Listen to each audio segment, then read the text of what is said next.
มาบวชกันได้การบวชนี่คือการตอบทุนแทนคุณพ่อแม่ตัวเองเนาะบางคนเนี่ยโอ้ด่าเดือดพ่อเดือดแม่จมพ่อจมแม่เนี่ย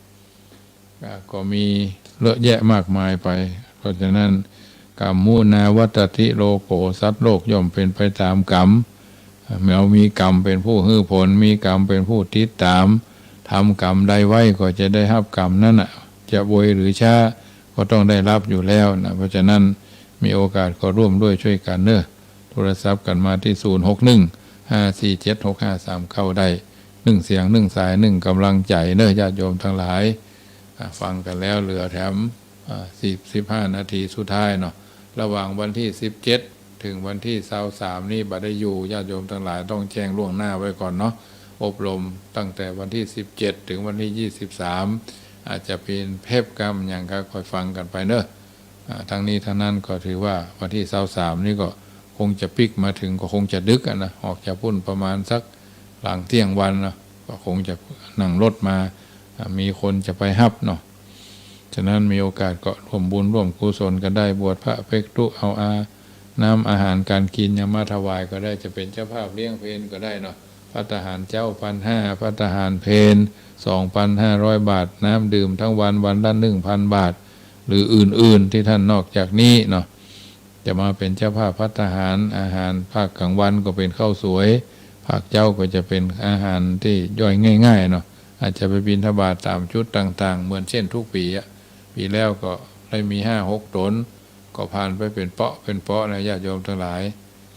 เราทำก็ถือว่าได้สร้างศาสนทายาทนะบางวัดเพิ่นก็มีหลายวัดหลายวาตำบลเหนือตำบลใต้นี่ก็อาจจะมีประปรายกันโดยวัดตำบลแม่แรงก็อุโบสถดอนตองผ่านไปละเพิ่นบวชจำนวนร้อยตนเนาะสามเณรมดนะหลวงพ่อท่านพระครูสถาพิมลเจ้าคณะอำเภอป่าซางเป็นพระอุปชานะอันนี้ก็ถือว่าเป็นการสร้างศาสนทายาทให้เกิดกับหมู่กับคณะกันโดยทั่วไปฉะนั้นเมื่อค่ำยามแรงทุกวัน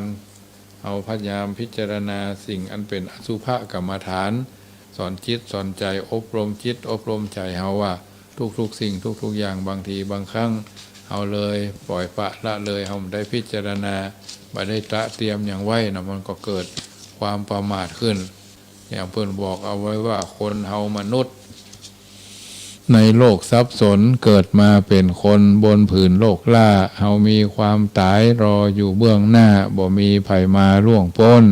แล้วแต่บุญกรรมจักนำซ้ำซ้นไผบ่หลีกพ้นสักยะสักลาย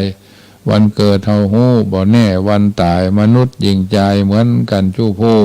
เมื่อยังบ่ตายชีวิตต้องสู้หิหาเลี้ยงดูปากต้องเป็นทุกข์ใหญ่ดวงมีบ่วงจ้องก้องมาหวันเกี่ยวข้องพัวพัน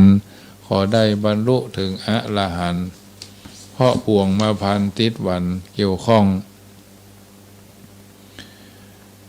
บ่ห่วงลูกห่วงหลานวงวานรอบข้างห่วงฮกบ่วงฮักเมียแปลงห่วมชิดบ่วงฮักสมบัติมัดแน่นนาชิดหลงอันว่าอันนี้ของกูให้นาป่าตั้งตึกรามสวยหรูบ่ได้กึดดูฮือหูที่แจ้งเป็นตัวตัณหาเข้ามาเติมแท่งบ่กึดก้อยแยงที่จันบ่ใจของไผคนใดทั้งนั้นอย่าหลงยึดมั่นมัวเมาเป็นของสมมุติของเฮาของเขาตายแล้วก็เอาไปโดยบ่ได้แม้ศพซากตนคนเอาเผาไหม้บ่เหลืออันใดเคินข้างเหลือชั่วกับดีบ่มีม้วยมั่งคือว่าผลที่สร้างยังคนลำดีละไว้คนได้สักเสริญคนทั่วคนทำชั่วคนเมินเปิ้นบ่อวดอ้างมีไว้ประดับมีไว้ประดับไว้กับโลกกว้างสืบต่อยาวนานชั่วฟ้าอยู่กู้โลกีบ่มีต่ำจ้าฮือเฮาตั้งหน้าทำดี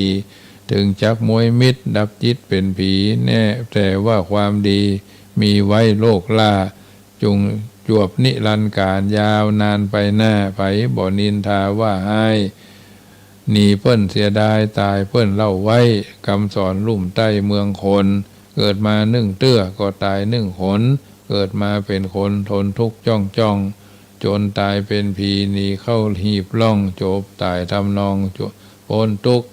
ไป เกิดตายมาหลายเช่นยุคตั้งแต่โลกตั้งมีมาแม้องค์พุทธตนทลัดพญายังมรณาดับขันจนได้เฮาปุถุชนโยคนอยู่ลุ่มใต้นับภาษาใดหลีกพ้นมีเข้ามีของเงินทองเหลือล้นบ่ได้หอบด้นพาไปเมียแปลงผัวฮักก็สุดวิสัยบ่ได้พาไปจะละไว้อยู่บ้านการอ่านข้าวสารไข่การก้าวต้านหื้อหมู่วงวานพี่น้องบ่ต้องเสียใจห้องให้ร่ำห้องเป็นของถูกต้องธรรมดาถึงจักร้องให้เลือดน้องออกดาบ่พลิกคืนมากับฟื้นคืนได้เป็นอนิจจังสัตว์โลกลุ่มใต้มันหากเป็นไปอย่างอี้อวสานไข่ขานก่าวจี้จบเสียเจ้าอี้เอวัง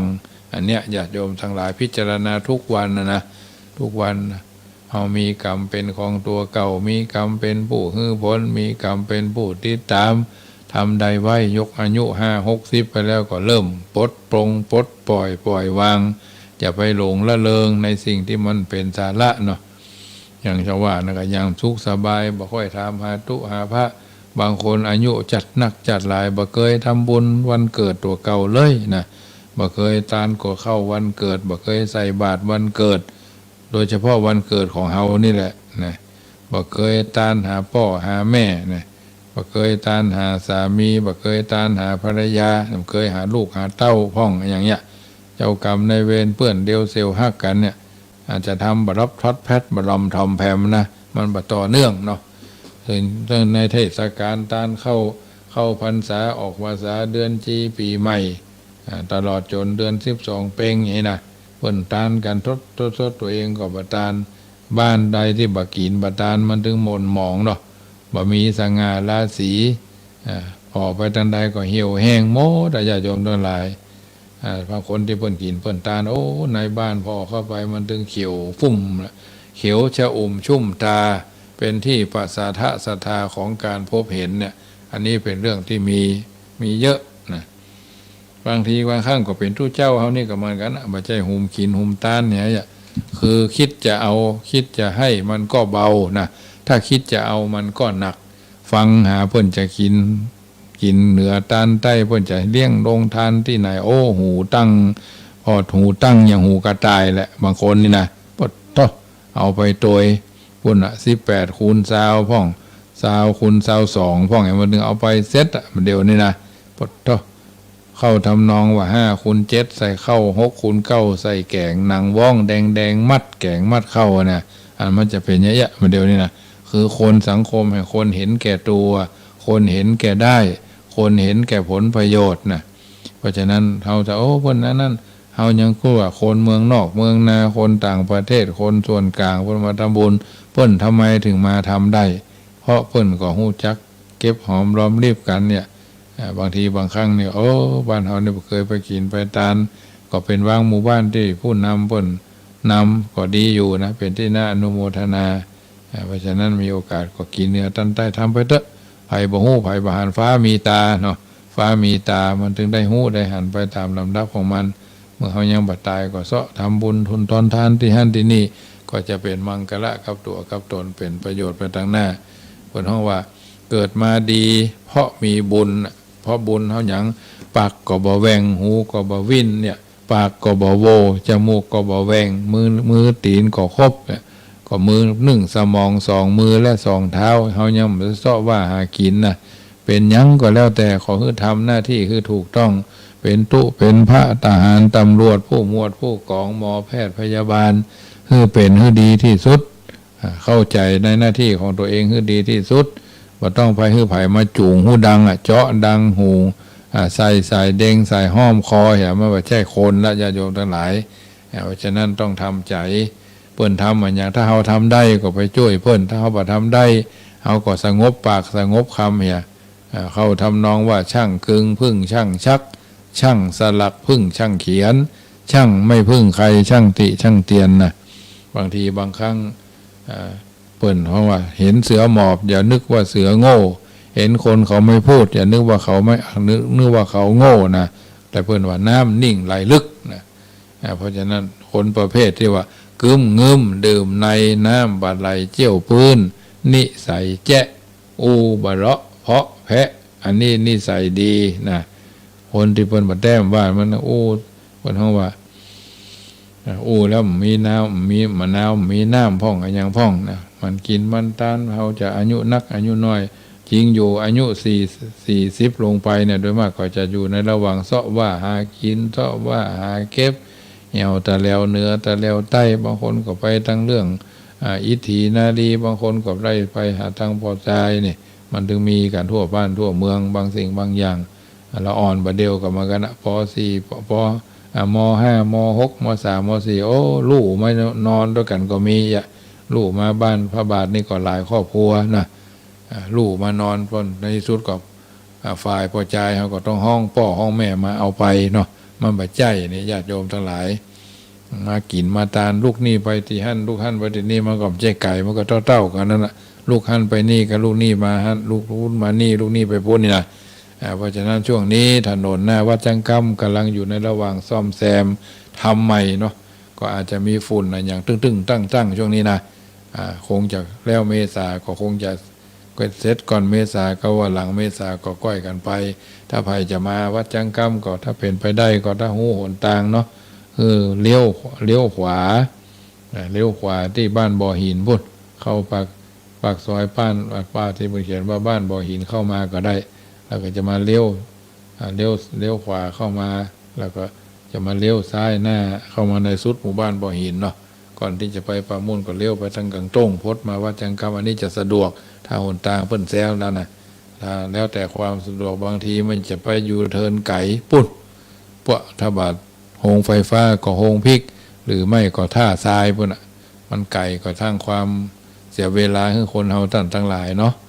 เพราะฉะนั้นค่ำแรงนี้อยู่ชุดไหนมงใดโทรศัพท์มาเนอะ0615476539 0615476539 1เสียง1สาย1กำลังใจทุกท่านที่ฟังก็ดีบ่ได้ฟังก็ดีฟังพ่องบ่ฟังพ่องก็ดีเฟซมันก็ถึงมีเนาะปริญญาเอกวัดราชก็ฟังกดเข้าไปพอเสียงธรรมรับอรุณเสียงธรรมนำสุขเสียงธรรมก่อนรับตาเสียงธรรมะในชีวิตประจำวันมันอยู่ใน YouTube ก็มีเนอะพอกดเข้าไปฟังได้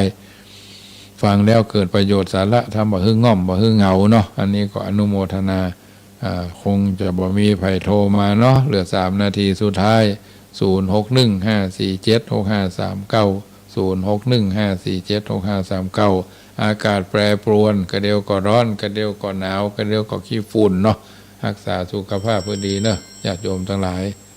เจริญพรหนองผ้าขาว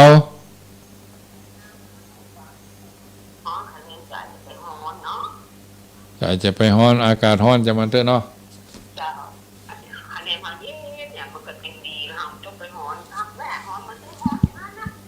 จะไปฮ้อนอย่างน้ำลวกไก่เนอะ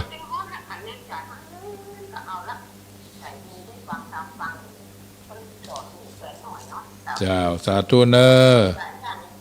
สาธุแม่เพน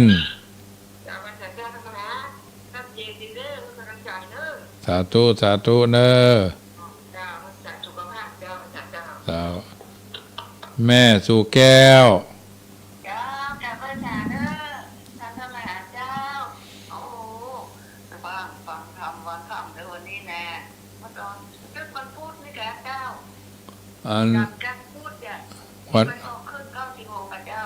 วันนี้ก็ทำได้ออกอันเป็นเทพค่ะเพิ่นเอาเทพออกพอดีผูกก็ซบวันนี้ก็ซบไม่เลยเป็นเทพกะที่แม่ฟังเนี่ยถ้าเอาเทพออกเพราะว่ามันได้จัดเวลาพัมเพลบ่ายโมงบ่ายสองเนี่ยมันซบแต่คนเคยใส่บาตรใส่เจ้าสาธุเจ้า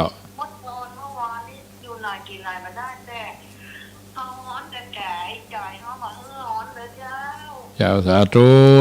เจ้า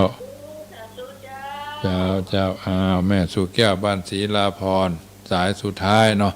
สมสมัยได้เวลาขอนำรายการจากท่านไปก่อนก็เดี๋ยวก็ฟัง104ต่อเนอะจัตตารโอธรรมาวะทันตุอายุวันโนสุขังพลังบุคคลมีการกราบการไหวจะได้ประสบจตุรพิธพรชัยอายุก็คือยิ่งย่อยิ่งยาว100 สาว พวบเข้าประมาณวันณะเปล่งป้อยใส่สีสุขกายสบายใจทั้งเมื่อรับเมื่อตื่นเมื่อยืนเมื่อเตียวเมื่อเกี้ยวเมื่อกินมีพละกำลังต่อสู้อุปสรรคขวากน้ำเพื่อเป็นมังกละกับตัวกับตนรับเป็นสุขตื่นเป็นสุขกันทั่วหน้าอายุวันโนสุขังปะลังทางโลกทางธรรมชักนา